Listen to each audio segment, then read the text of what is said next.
Hey guys, welcome to the Deep. It's been about a week since Disney's opened up its vault to us, and we have watched so much Disney Plus. Everything from the new Mandalorian to High School Musical, the series, and old favorites like DuckTales, Darkwing Duck, and more. But on this week's episode, we're going deep into the vault to take a look at Disney's hand-drawn animated musical feature, The Hunchback of Notre Dame. The Hunchback features the voice talents of Tom Hulce as Quasimodo, Demi Moore as Esmerelda, Tony Jay as Judge Frollo, and Kevin Kline as Captain Phoebus. So pause whatever you're watching, sit back, relax as we go deep in the plus.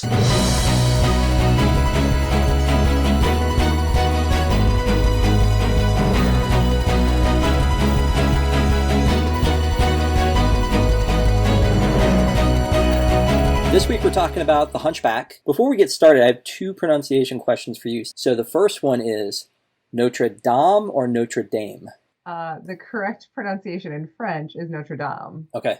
So Notre Dame is what they call the football team. All right, and then the second one is Demi Moore or Demi Moore? That's a great question. Thank you. Not really an English question, but I go with Demi Moore.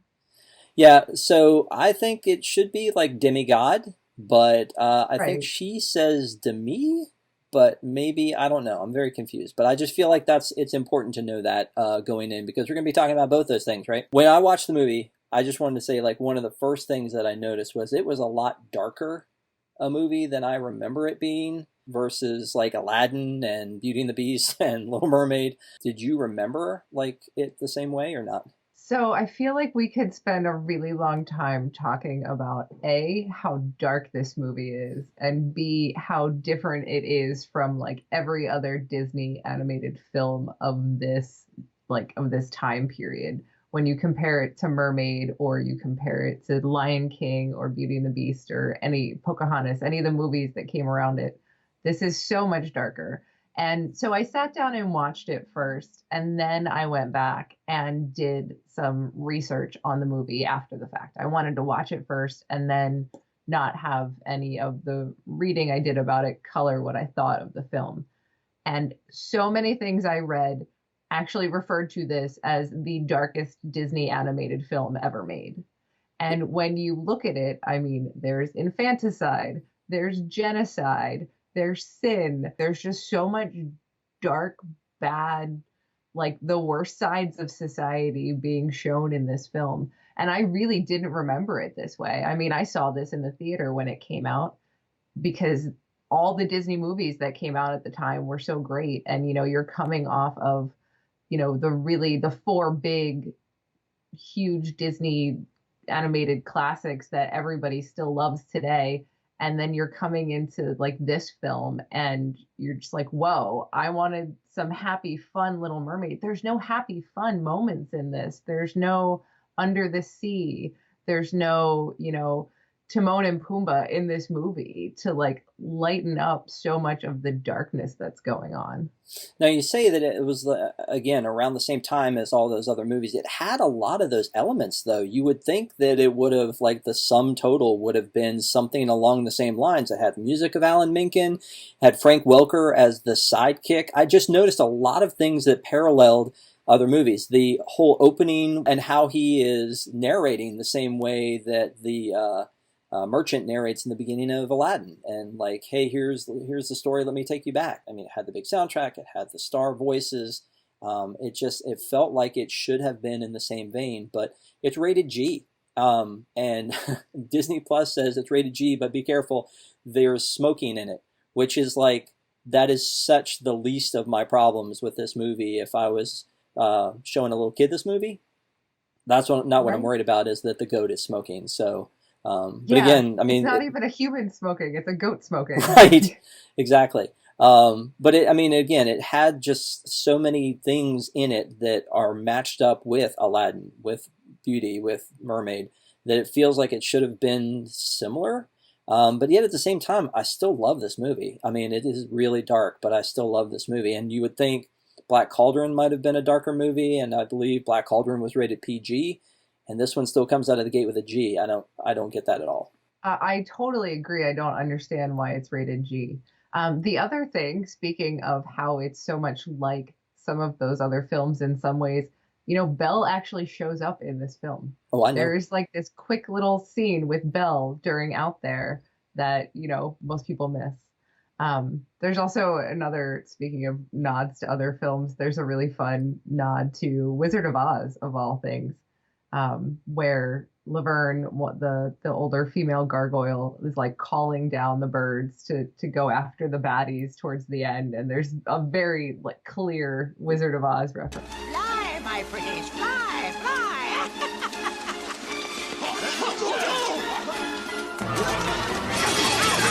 So it's interesting you talk about the darkness because this is based on, obviously, The Hunchback of Notre Dame by Victor Hugo.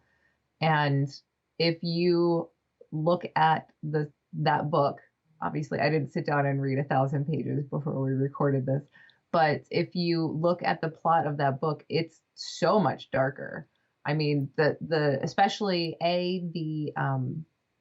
the Frollo was actually the archdeacon in the book. So in the Disney film, they changed him from being the archdeacon to being more of a political, non-religious figure because they didn't want to touch the whole religious implications of it.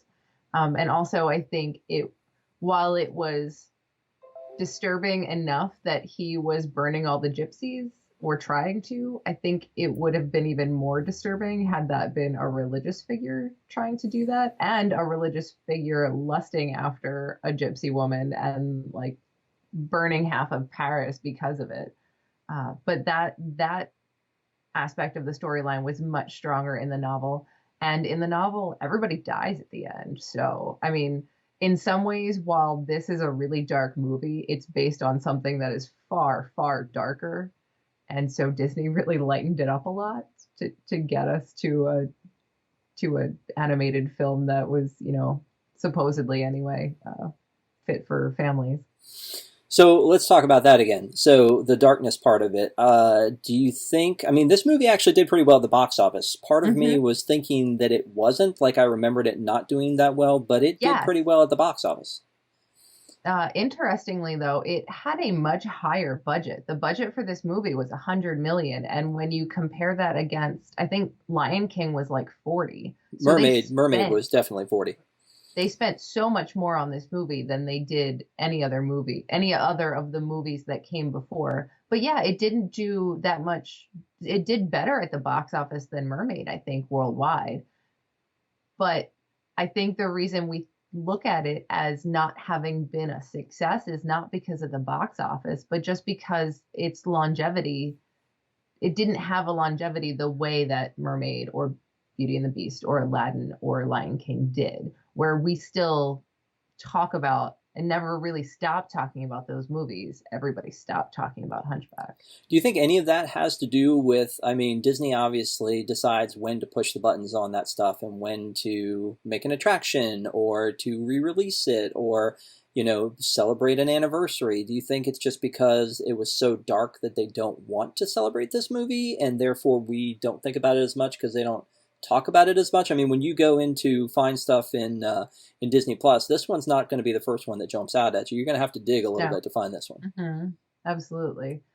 I think some of it, to be quite honest with you, I think some of it is because it has a lead character that maybe not everybody wanted to see in the parks.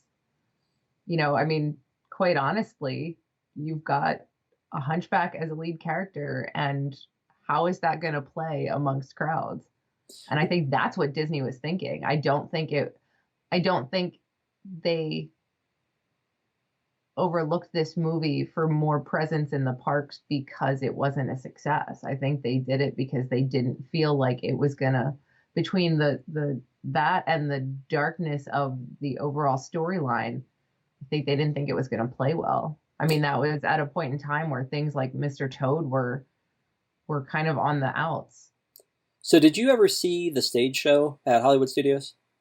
I did, yes. Okay. So that lasted about 6 years, from 96 to 2002, which I did not know that was there that long, because I feel like it was only there a year or two, and then they shut it down and closed the theater, and that's where they had a bunch of the Star Wars Weekends events, and then eventually demolished that theater. But other than that, there's really nothing else. I mean, I can't think of another shop or restaurant or anything else that is represented in the parks. The main thing that sticks out at me is Happily Ever After, and there's a hunchback scene in Happily. You could argue that, well, yes, there's just about in every other animated movie scene in Happily too, but that's the main thing that sticks out at me now that's you can still see in the parks. That's a good point. Let's talk about this for a second. There was a Hunchback sequel. A really weird sequel. Like, I'm not sure I've even ever seen it, and I was going to sit down and watch it before we talked about Hunchback, but I watched the synopsis of it. It was a straight-to-video. It doesn't look great. I mean, it's basically Quasimodo with Phoebus and Esmeralda's son, Zephyr, I think is his name. And I just was looking at it going, not sure about this one. So maybe if I get all the way through every bit of content in Disney Plus, I might go to it. But have you ever seen this movie? I have not seen the sequel either. Well, there you go. I mean, we can say deep in the plus. That's a little too deep, I think. I'm not really sure we're ready to go there. That might be deeper than we want to go. Yeah. The animation was horrible. Like, I pulled it up a little. There's a scene in the extras. I pulled it up and looked at it. And it's not good. But Tom Hulce reprises his role in it. Interesting. And so does Jason Alexander. It's not great. So that leads me to think of a couple of things I want to talk about with the voice acting in Hunchback the first, not the weird sequel. One of the voice actors who doesn't appear is Mary Wilkes, who voiced Laverne, the female gargoyle. She actually passed away the year before this movie came out and was not able to finish like her last 6 lines. They had to have another voice actress come in and finish her last 6 lines in Hunchback. But interestingly, her probably biggest claim to fame, other than voicing this character, is that she worked with Mark Davis. She was the live action model for Cruella de Vil in 101 Dalmatians. So she actually worked with Mark Davis, and he would watch her move and use that as the basis for animating Cruella de Vil in 101 Dalmatians. You did go deep. I did. I did. thought that was fascinating. I saw that she passed away, so I wanted to look up more information about her. And then I saw Mark Davis, and I just, had a little Parks fangirl geek out moment because, Mark Davis. Sure, absolutely. There are a lot of little corny jokes, like where the horse's name is Achilles and then he tells Achilles to heel. That to me was very funny. Achilles, sit. Hey, whoa! Oh dear, I'm sorry. Naughty horse, naughty. The vagrant who was in the stockade falls down in the hole. He falls down in Monsieur. Oh, I'm free. I'm free. Dang it. Just little things about that. Also, weirdly, so kind of towards the end where they're fighting inside Notre Dame, there's a scene where three of the soldiers fall off and down into the Seine, and one of them does the Wilhelm scream, which I thought was hilarious because it's really more of a jokey, associated with Goofy kind of thing, and it was a very intense scene where there's this battle happening and everything is dark and there's fire everywhere. And then all of a sudden you hear that and it's kind of, it's almost a little out of place. Tom Hulce played Quasimodo and did his own singing. I think there was actually originally a point where they thought they weren't going to have him do that. And then he sang out there for them and they just fell in love with it. But I feel like he was such a great choice for this. He also played Mozart in the film Amadeus, which if you haven't seen it, there is an amazing film you really need to go watch. But initially, Tom Hulce was not their first choice for this. They actually went and offered the part to Mandy Patinkin, but apparently in reading the part, he had such creative differences with them about what the movie should be that he basically just walked out and was like, I can't do this. Obviously, the tones of this movie, it's a very downer of a movie, as you mentioned. There's not that like whimsical like time during the movie. But the one moment that kind of hits me at the beginning of it, when he's about to throw the baby in a well. Mm-hmm. And again, this is a G-rated movie. Where Frollo is in front of the fire and he's basically talking about how conflicted he is because he lusts after Esmerelda, but he's, gypsies are bad and he he doesn't want to fall into sin. Like that whole scene and that whole message that he's putting out there is so not a theme for children at all. But Right. you're kind of watching it, and it's almost like it's uncomfortable. It's so dark, and it's like this flash into like a very twisted man's soul. And meanwhile, it's like, oh, right, this is a G-rated kids movie. I feel her, I see her, the sun caught in her raven hair is blazing in me out of all control. So I feel like we have to talk about this. Uh-oh. So this is The Hunchback of Notre Dame. Right. Earlier this year, the real Notre Dame in Paris caught on fire and was nearly destroyed. And so one of the things that I was very anxious about in rewatching this movie was how is it going to make me feel about what happened in real life? Because I was very distressed by the burning of Notre Dame. I had the opportunity to visit there quite a long time ago, but it's this gorgeous, amazing place that has so much history and so much significance and is truly the center of Paris in many ways, geographically, spiritually, culturally. And so having sat there while it was happening and watching the fires and being so anxious about were they going to be able to save the cathedral, and then flashing to watching this movie. And there are so many scenes where there's fire burning all around Notre Dame, and it's almost a little bit, and I don't like to use this word, but it's almost a little bit triggering. So there were parts where I was definitely upset watching this film, thinking about that. And, knowing now that the cathedral, for the most part, was, they were able to save much of it and are restoring much of it is a relief. But if that was something that really distressed you, definitely be warned going into watching this movie. So you're saying the warning should say, be warned about Paris burning and not about the goat smoking?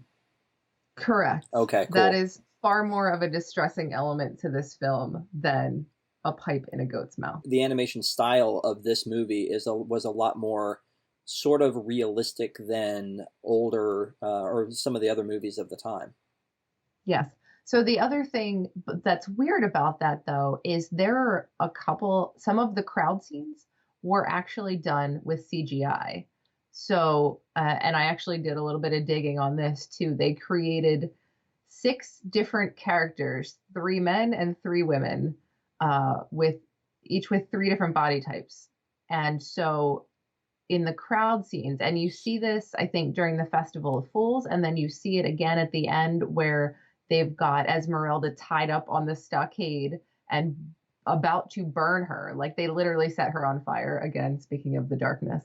But there's this huge crowd scene, and it's very jarring because it's very clearly CGI. You've got this one part where Quasimodo is coming down from, swinging down from the top of the cathedral to try and save her. And you've got this backdrop of this crowd scene that is very clearly CGI. And I know back in 1996, maybe it didn't look so bad, but watching it today is, that threw me out of this a little bit to see this weird CGI crowd scene when everything else had that animation style that you were talking about. Well, and they used a little CGI in Beauty and the Beast for the ballroom scenes. So, they had been playing around with mixing CGI with hand-drawn animation for a while, but that is a good point. The other thing about the animation that actually threw me a little bit is there's a very tilt shift effect on most of the movie. Tilt shift where you focus on the middle and blur out the edges. There's a lot of blurry edged scenes where they're trying to guide your eye as you go through, which I don't remember seeing before or since, really. Just a really artistic piece, like they really were trying to up their game when they did this movie. And to your point earlier, they spent a lot more on this one than they did on its predecessors. So again, spent $100 million, made $325 at the box office worldwide. So I don't know if that paid off for them back in the day. It certainly isn't Frozen money. So then overall, What's your synopsis? Would you recommend this movie that people go deep in the plus to find this one, or would you say just leave it where it is? I think I would definitely recommend it, but not for children under like 12. So I think it's a very intelligent film and has more substance than some other animated films of the time. I think there's a lot of great elements. I love the fact that this isn't a princess movie. As someone who, kind of rebels against that a little bit as not being modern and accurately representing women all of the time, that princess stereotype. I love that Esmerelda was this sort of bad girl heroine, that and she's not necessarily a role model per se. I don't know that there's a lot of role modeling in this movie, which is part of why I would say don't watch it with kids necessarily. But in general, I think it's an excellent film. I think it's very creative and, as you said, artistic in a lot of ways, and really gives a different look into what Disney can be capable of in an animated film when they're not always attempting to necessarily pander to an audience. I do think there is a theme for, for everyone in the fact that you're not supposed to judge your book by its cover, right? And that's really what they're saying about Quasimodo. Here's a guy who has this huge heart, who's willing to do anything despite life beating him down. He's out there and risking his life for Esmeralda, for Phoebus, for really all of the gypsies. So, I mean, I think that that's a really good theme to walk away with, but agree that it's not for kids. There's so many dark scenes in this one that I just was sitting here thinking, how did I not see this the first time? The first time I saw the movie, I just saw it as an adult that wanted to see it. Looking back on it now, as someone who has kids, I don't know that we watched it a lot. I don't remember watching it with my kids, but I also think it's kind of a necessary piece of Disney animated history. So I definitely think it needs to be watched, but I agree with you that it needs to be watched by the older kids, not the younger ones. If you're liking this content, please make sure to like and subscribe. We'd love to get your input on social media. You can find us at Deep in the Plus on Twitter, Facebook, and Instagram. Make sure to join us next week where we get to talk about Tron Legacy, so maybe I'll get to break out a lot of deep stuff for Jill as opposed to all like the deep heady stuff she's been breaking out for me this time. Watch Jill struggle on next week's show because Tron Legacy is not a movie that she is super excited to watch. That's gotta change. You know what? Watch it with an open mind. We'll meet back here next week and we'll talk about it, okay? Deal. All right, so Jill, what is your deep cut pick of the week? So for my deep cut this week, I am going all the way back to the beginning. This week is also the birthday of everyone's favorite Mickey Mouse, because we know all of it, including Disney Plus, started with a mouse. And November 18th is the anniversary of the release of Steamboat Willie. So that is my deep pick this week. Steamboat Willie, 1928, the first animated Mickey Mouse film that was released. Not the first animated Mickey Mouse film that was made, but the first one that was released. Are you kidding me? That's just plain crazy. Exactly. And so it's so connected to the foundation of everything that Disney is. So you've got animation by Ub Iwerks, who is just so foundational in making Walt Disney animated films exist. And the voices in the film, Mickey Mouse, Minnie, the weird cat, I think, Pete, the voices were done by Walt Disney. So if you want to have a connection to Walt Disney himself, his voice is in this movie. And it's just such the foundational piece of Disney animated film history. So if you have never seen it, it is now available. I know there was a long time where it was difficult to find, but it is now available on Disney Plus. It's 8 minutes long, not even quite 8 minutes long. So if you have never seen Steamboat Willie or you haven't seen it in a long time, I think you owe it to yourself as a Disney fan to go watch it, especially this week. So my deep cut is actually a TV show, The Muppets, the one that aired on ABC. It was a very short-lived show. It only had 16 episodes, and it was supposed to be the comeback of the Muppets on TV. It's very much The Office with the Muppets. I remember thinking at the time, like, I'm not really sure who this show is for, because if you were somebody who loved the original Muppet Show, you were really looking more for those skits and the songs and the guest stars, and they had a little bit of that on there. They had the guest stars on there, but it was not the typical Muppet Show.